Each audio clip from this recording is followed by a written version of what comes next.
Hello दोस्तों, कैसे हैं आप लोग। मैं शमशाद एक बार फिर से आपके बीच एपिसोड 16 लेके आया हूं। कोऑर्डिनेट ज्योमेट्री हम पढ़ रहे थे, उसका ये पार्ट 3 है। इसमें हम पढ़ेंगे त्रिभुज का क्षेत्रफल कैसे निकालते हैं और किसी 3 बिंदु के संरेख होने की शर्त क्या होती है। इसमें कुछ क्वेश्चंस हम सॉल्व करेंगे। जितने टाइप्स के क्वेश्चंस प्रश्नावली में पूछे हुए हैं तो उन सभी क्वेश्चंस को आप ध्यान से देखिए, अपना नोट्स बनाइए। जैसे जैसे हम आगे बढ़ते हैं वैसे वैसे आप अपने नोट्स को भी आगे बढ़ाइए। अभी तक हम लोगों ने एग्ज़ाम पॉइंट ऑफ व्यू से 40 मार्क्स कवर किया हुआ है। 20 मार्क्स का ट्रिगोनोमेट्री कवर किया है, 10 मार्क्स का क्षेत्रमिति कवर किया है और 10 मार्क्स का कोऑर्डिनेट ज्योमेट्री इस एपिसोड में पूरा हो जाएगा। तो इस तरह से टोटल 40% ऑफ सिलेबस हमने कवर कर लिया है। इसके आगे हम अलजेब्रा लेके आने वाले हैं, तो आप सारे एपिसोड को देखते रहिए। आपसे रिक्वेस्ट है, जो लोग नए आए हैं वो चैनल को सब्सक्राइब करें, अपने दोस्तों के साथ शेयर करें, जितना से जितना हो सकता है मेरे वीडियोस को आप लाइक करें। ये शुरू करते हैं कोऑर्डिनेट ज्योमेट्री का पार्ट 3। इसमें हम सबसे पहला पॉइंट जो देखेंगे वो त्रिभुज का क्षेत्रफल। त्रिभुज का क्षेत्रफल हम कैसे निकालते हैं। मान लीजिए कि त्रिभुज ABC हमें दिया हुआ है, इसके तीनों शीर्ष के बिंदु भी दिए हुए हैं, निर्देशांक दिए हुए हैं x1 y1, x2 y2, x3 y3। तो इसका क्षेत्रफल हम कैसे निकालें। क्षेत्रमिति में हमने देखा था त्रिभुज का क्षेत्रफल हम कैसे निकाल रहे थे, 1/2 गुने आधार गुने ऊंचाई। बट यहाँ पे शीर्ष दिया हुआ है तो यहाँ पे हम अलग तरीके से त्रिभुज का क्षेत्रफल निकालेंगे। तो त्रिभुज का क्षेत्रफल निकालने का जो फॉर्मूला होता है 1/2 into x1 into y2 minus y3 plus x2 of y3 minus y1 plus x3 of y1 minus y2। ये आपको याद रखना है। अगर तीनों शीर्ष दिया हुआ है तो क्षेत्रफल कैसे निकालना है, इस फॉर्मूले से निकलेगा। दोस्तों, इसको याद रखने का सिंपल तरीका है। देखिए 1 2 3, उसके बाद फिर 2 से शुरू होगा, 2 3 फिर 1 आ जाएगा। पहला x लेना है फिर y लेना है, 2 3 1, फिर 3 से शुरू होगा, 3 1 2। अगर हम इस सर्कल को भी ध्यान में रखते हैं, देखिए अगर 1 है, 1 x है तो y 2 होगा और y 3 होगा। अगर x2 है तो उसके बाद जो पॉइंट शुरू होगा y3 माइनस y1। अगर x3 हम लेंगे तो y1 माइनस y2। इस सर्कल से हम इस फॉर्मूला को हमेशा याद रख सकते हैं। पॉइंट जो हम लोग देखेंगे, 3 बिंदुओं के संरेख होने की शर्त। संरेख मतलब एक ही रेखा पे तीनों बिंदु आते हैं। तो इसका मतलब है कि ये त्रिभुज के शीर्ष नहीं है, ये एक सरल रेखा पे है। तो अगर त्रिभुज नहीं है और अगर हम कोई त्रिभुज कंसीडर करते हैं तो उसका क्षेत्रफल 0 हो जाएगा। इसी तरह से त्रिभुज का क्षेत्रफल हमें पता है, उसका फॉर्मूला लिखा, उसको हमने 0 के बराबर कर दिया। तो 0 के बराबर कर दिया तो 1/2 0 तो नहीं होगा, इसलिए ये जो है x1 into y2 minus y3 plus x2 of y3 minus y1 plus x3 of y1 minus y2, ये 0 के बराबर हो जाएगा। तो अगर ये कंडीशन फुलफिल होता है किसी क्वेश्चन में तो वो जो तीनों बिंदु जो है वो सरल रेखा पे स्थित हैं। तो ये किसी बिंदु के सरल रेखा पे होने की शर्त है। इस पे भी हम क्वेश्चन बनाएंगे। अब चलते हैं हम क्वेश्चन की तरफ। क्वेश्चन आंसर आपके पर्सनाली में जो भी क्वेश्चन दिए हुए हैं वो सारा टाइप में कवर कर रहा हूँ यहाँ पे। आप अपने नोट्स बनाइए और बाकी जो भी क्वेश्चन है आप उसको बनाने की कोशिश कीजिए। कहीं कुछ प्रॉब्लम होता है तो आप मुझे कमेंट्स करके बता सकते हैं। चलिए शुरू करते हैं। पहला क्वेश्चन हम लेते हैं, दी हुई बिंदु से त्रिभुज का क्षेत्रफल निकालें।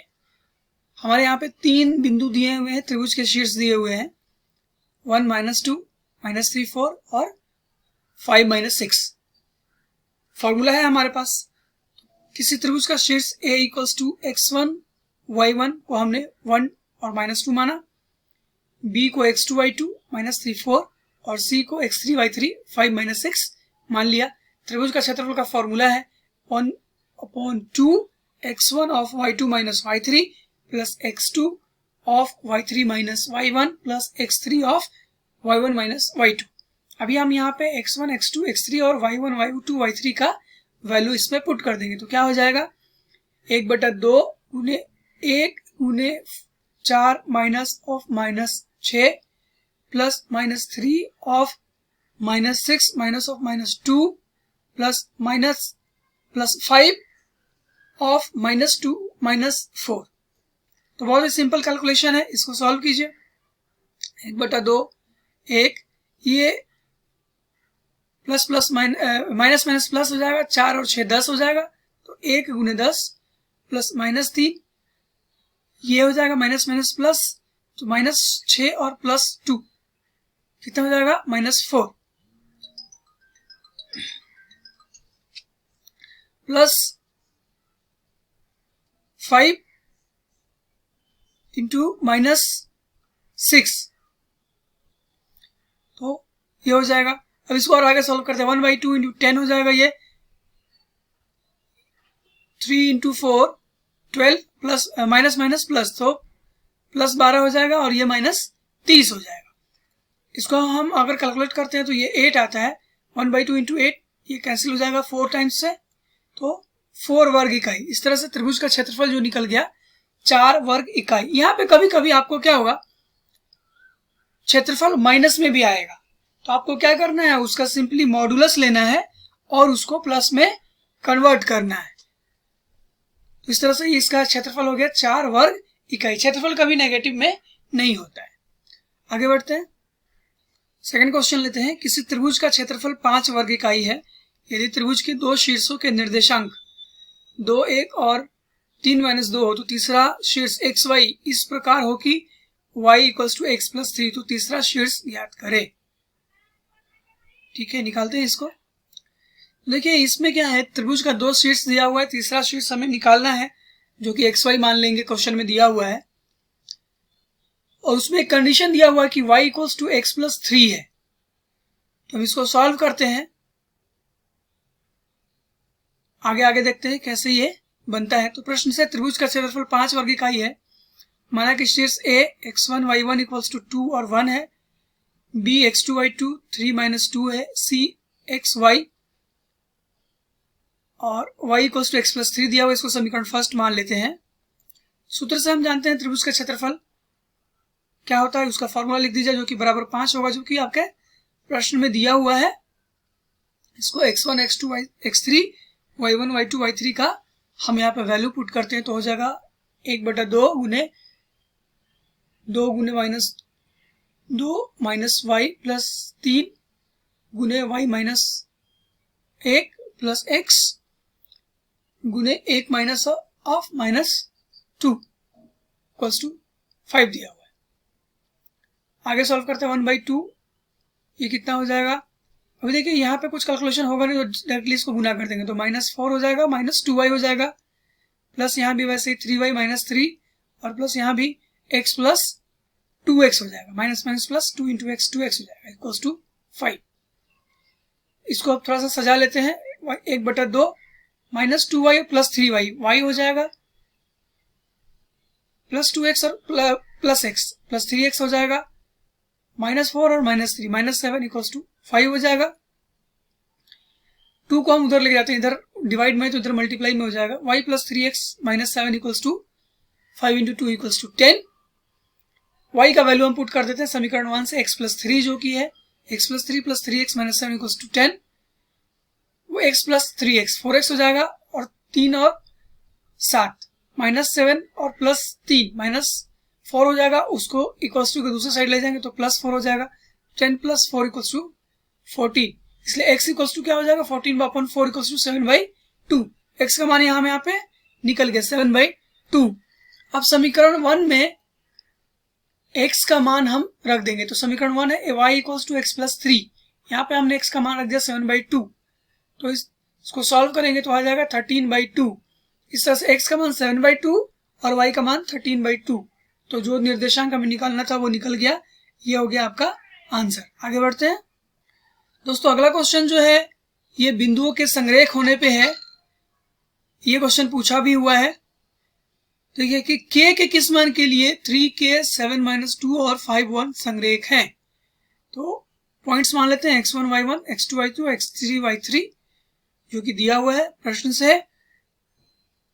3k 7 - 2 और 5 1 संरेख हैं। अतः x1 संरेख होने की कंडीशन क्या है? एपिसोड के शुरू में मैंने बताया था x1 of y2 minus y3 plus x2 of y3 minus y1 plus x3 of y1 minus y2 ये 0 के बराबर हो जाएगा। तो यहाँ पे जस्ट वैल्यू पुट कर दीजिए। क्या हो जाएगा? 3 of minus 2 minus 1 plus 7 of 1 minus k plus 5 of k minus of minus 2 equals to 0। उसको सॉल्व कीजिए। 3 into minus 3 plus 7 minus 7k plus 5k plus 10 equals to 0। ये क्या हो जाएगा? Minus 9 plus 7 minus 2k plus 10 equals to 0। 8 minus 2k equals to 0। 2k को हम इधर equals to की दूसरी साइड ट्रांसफर करते थे तो 2k इक्वल्स टू 8 हो जाएगा। k का वैल्यू हो जाएगा 8/2 इक्वल्स टू 4। इसलिए k का वैल्यू हमारा निकल गया 4। इस तरह से ये क्वेश्चन सॉल्व हो गया। बहुत ही आसान क्वेश्चन था। आगे बढ़ते हैं। संरेख पे एक दूसरा क्वेश्चन है। सिद्ध करें कि बिंदुएं 3, 3, h 0 और 0 के एक रैखिक होंगे यदि एक 1/h plus 1/k equals to 1/3 हो। माना कि x1 y1 x2 y2 x3 y3 हमने पॉइंट्स मान लिए जो दिया हुआ है। तो इन बिंदुओं के रैखिक होने की जो शर्त फॉर्मूला है हमारे पास जो कि 0 के बराबर होता है लिख दिया। यहाँ पे x1 x2 x3 और y1 y2 y3 का मान हम भरते हैं तो क्या हो जाएगा? 3 into 0 minus k equals to h of k minus 3 plus 0 of 3 minus 0 equals to 0। तो आगे सॉल्व करते हैं। 3 माइनस k हो जाएगा। इसको h से मल्टीप्लाई कीजिए। h k minus 3h plus ये 0 इंटू 3 माइनस 0 0 हो जाएगा। Minus 3k plus hk minus 3h equals to 0। अब hk equals to 3k plus 3h दोनों तरफ 3hk से भाग कर देते हैं तो hk बटा 3hk इक्वल्स टू 3k बटा 3hk प्लस 3k बटा 3hk। हमें क्या साबित करना है वो भी हमें ध्यान में रखना पड़ेगा। तो हमें पता चल जाएगा कि यहाँ पे क्या कैलकुलेशन करना है। तो यहाँ पे hk कट जाएगा तो 1/3 बच जाएगा। यहाँ पे 3k कट जाएगा 1/h बच जाएगा। यहाँ पे 3h कट जाएगा तो 1/k बच जाएगा। तो इसलिए हमें मिल गया 1/h plus 1/k equals to 1/3। अतः 3, 3 h 0 और 0 के रैखिक होंगे। इस तरह से ये प्रूफ होता है। चलते हैं अगले क्वेश्चन की तरफ।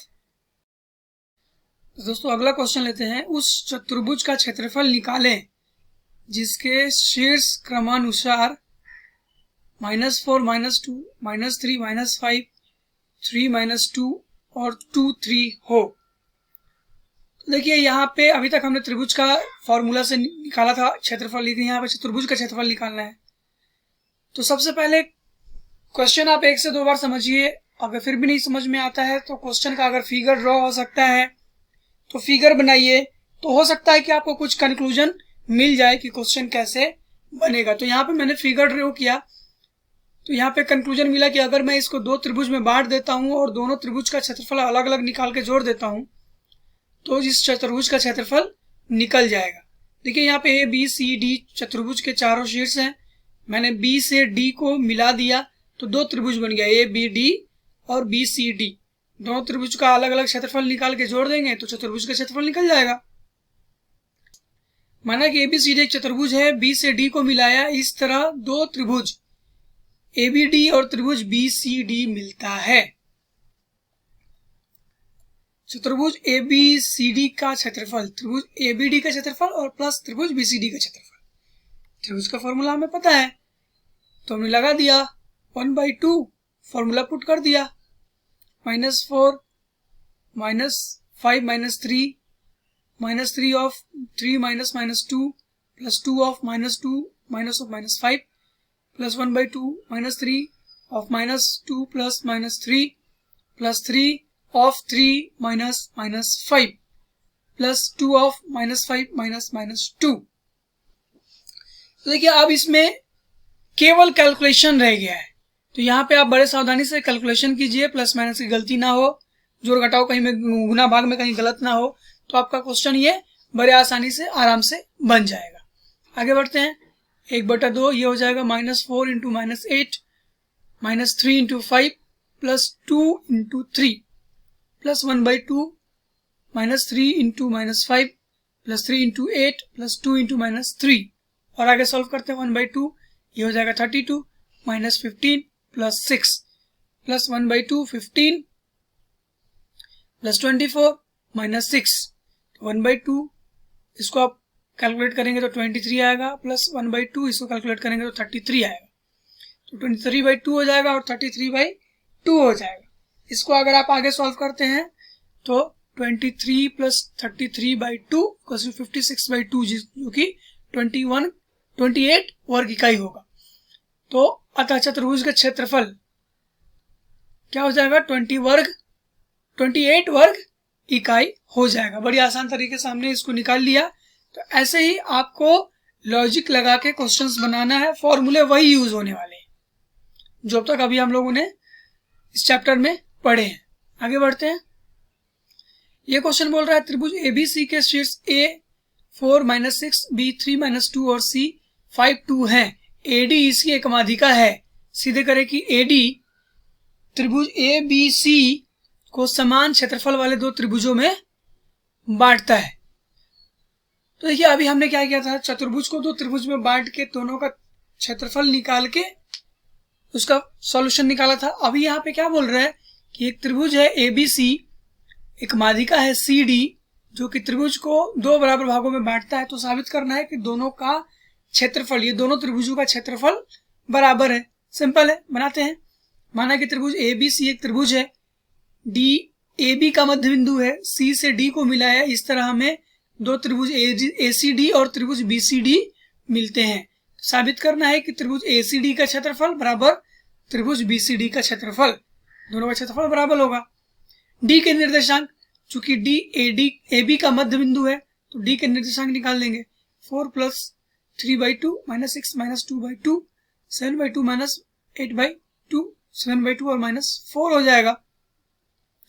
तो अब त्रिभुज ACD का क्षेत्रफल निकालते हैं। फॉर्मूला है हमारे पास, फॉर्मूला में सब x वैल्यूज पुट कर दिया हमने। 1/2 4 of 2 minus of -4 plus 5 of -4 minus of -6 plus 7/2 -6 -2। इसको सॉल्व करते हैं तो 1/2 into 4 into 6 plus 5 into 2 plus 7 into 2 into 7/2 into -8। आगे बढ़ते हैं। 1/2 24 हो जाएगा ये, प्लस 10 हो जाएगा ये, -28। इसको सॉल्व करेंगे 1/2 इंटू 6 इक्वल्स टू 3 वर्ग इकाई इसका क्षेत्रफल आएगा। दूसरे त्रिभुज का क्षेत्रफल निकालते हैं। त्रिभुज BCD का क्षेत्रफल 1/2 गुने 3 of 2 minus -4 plus 5 of -4 of -2 plus 7/2 of -2 -2। 1/2 3 into 6 हो जाएगा ये, प्लस 5 इंटू -2 हो जाएगा, प्लस 7/2 इंटू -4 हो जाएगा। आगे सॉल्व करेंगे 1/2 18 - 10 -14 हो जाएगा। तो 1/2 इंटू ये 6 हो जाएगा, 3 से कट जाएगा तो 3 वर्ग इकाई। तो देखिए दोनों त्रिभुज का यहाँ पे जो क्षेत्रफल आ रहा है वो 3 वर्ग इकाई और 3 वर्ग इकाई बराबर आ रहा है। अतः अब त्रिभुज ACD का क्षेत्रफल बराबर त्रिभुज BCD का क्षेत्रफल है। अतः सिद्ध होता है कि त्रिभुज की माध्यिका AD त्रिभुज ABC को दो समान क्षेत्रफल वाले दो त्रिभुजों में बांटता है। इस तरह से ये प्रूफ होता है। ऐसे ही बस फॉर्मूला लगा के आपके को क्वेश्चन सॉल्व करना है, लॉजिक लगाना है, क्वेश्चन सॉल्व करना है। बहुत ही आसान टॉपिक है। तो ये टॉपिक अब पूरा होता है। अगला जो हम पढ़ने वाले हैं, अगले एपिसोड में हम अलजेब्रा पढ़ेंगे। ठीक है दोस्तों, उम्मीद करता हूँ ये एपिसोड आपको अच्छा लगा होगा। अगर आपको एपिसोड अच्छा लग रहा है तो मेरे चैनल को सब्सक्राइब करें, लाइक करें, अपने दोस्तों के साथ शेयर करें। तो दोस्तों मैं हर एपिसोड में कुछ नया लेके आऊँगा आपके लिए। मैं बहुत ही सिंपल और इजी तरीके से समझा रहा हूँ। जितना हो सकता है आप अपने दोस्तों के साथ शेयर करें। Thank you so much for being with me.